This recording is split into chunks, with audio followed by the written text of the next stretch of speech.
you were sharing the stories about your grandfather, and people didn't really believe you. And I believe it was like your third grade teacher. She kind of doubted you.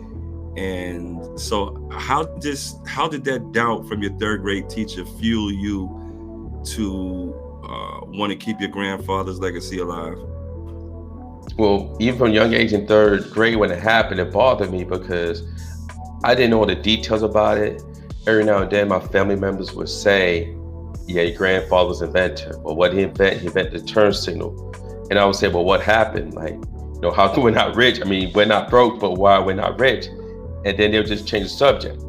And so there was kind of like a frustration. Also, it's kind of like, more like a family secrecy, but they didn't talk about it much. Every now and then they say, "Well, we should be rich." So my third grade teacher, when I was at PS 150 in Queens, New York, I said to her, I said, "My grandfather invented the turn signal." And she said, "You're lying, you're lying." And I said to the teacher, I said, "Please be quiet. I'm not lying." And she thought I had an attitude with how I said it. And so she called my parents. My dad was an old school guy. He didn't play, he didn't take mess. So she told my dad what I said. I told her to be quiet.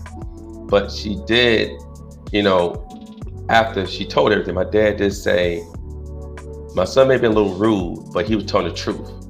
He was like, "My father did invent the signal light for cars," because he said to the teacher, "I teach my kids to tell the truth."